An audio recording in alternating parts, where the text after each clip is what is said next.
Hi, I'm Sam, Ben's sister. Hi, my name's Ryan Cape. I went to Brookfield Central High School and University of Wisconsin-Madison with Ben. My name is Connor Vaffi. I am a good friend of Ben's. I'm Ben's cousin. I'm Joey. I've been a good friend of Ben's for quite some time now. Hi, my name is Mary Lawton, and I am Ben Rittler's mom. Hi, my name is Joey Cleary. Hi, I'm Pauline. Hi, I'm Danny Cleary, Ben's cousin. Hi, I'm Allison, Ben's stepsister. Hi, my name is Anna, and I am Ben's cousin. My name is Brad Fawcett, and Ben was one of my roommates and best friends in college. Joe Curtin here.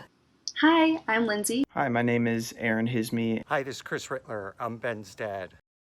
And when I think about Ben, I think about a few things. His big personality, his big smile. Of his great smile. Looking over and seeing his face and his big smile. Whenever he smiled, he would make people feel great, and he could literally light up a room. His big laugh. Before we met, I actually knew who Ben was just from hearing his big goofy laugh coming down the hallway in the dorms. And his big brain. Who was, I think we used the term legal genius. Always the smartest guy in any room he walked into. Everybody always knew how smart Ben was. You would bring up Ben's name and people would know his intellect and how determined he was and his amount of passion he had towards learning new things. He was also one of the smartest people I knew. Ben was one of the nicest guys I knew. Kind and caring guy. I heard how compassionate and intelligent he was. He would call you later on that night just to make sure you were okay. He always checked in on you.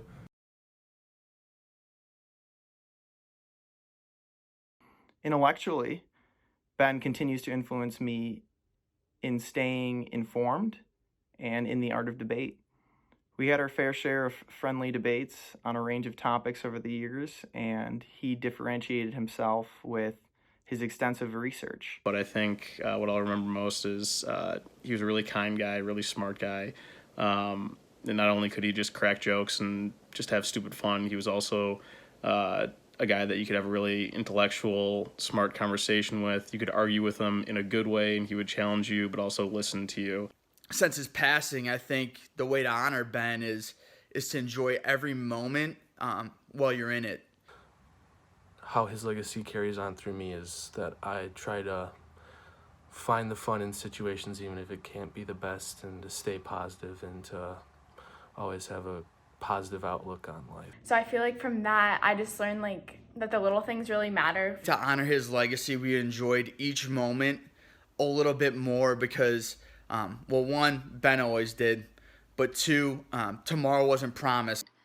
Life is short. I know, it's a cliche and you've heard it a million times, but it's true. And it made me realize that I wanted to spend my time with people who reminded me of Ben, who could cheer me up when I was having a bad day, whose laughter could be heard from across the room and instantly make you smile. A lot of people tell me that I look too serious most of the time. So whenever I catch myself feeling that way or looking that way, I think about Ben. I try to emulate one of his great smiles, and I light up the room.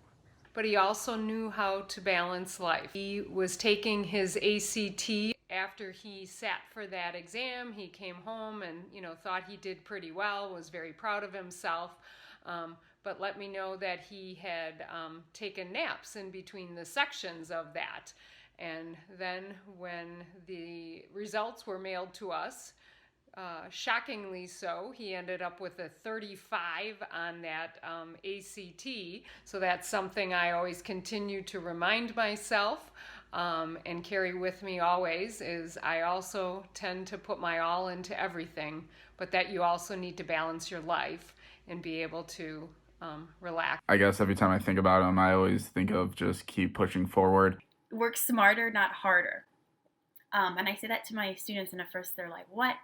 But I think it really emphasizes the importance of doing things and thinking about how you're doing things. And we're about to go parasailing. And I was paired up with Ben, and kind of as we were starting to get strapped in, I started to freak out a little bit. I was like, oh my God, we're going to be up so high in the air. It's going to be crazy. And I was just kind of starting to freak out. But Ben was super calm the whole time, and like by the time we were up in the air, we were laughing. He was like, "Hey, watch this." He like spit over the side, just made me laugh. And it's just something that I'll always remember and I'll always treasure, because he turned an experience that could have been me just freaking out the whole time into something that made me laugh. And every day I kind of take that regret that I have and turn it into motivation to be more like him, to take risks, to live my life. Reminded me of that, just to take advantage of every moment that you get.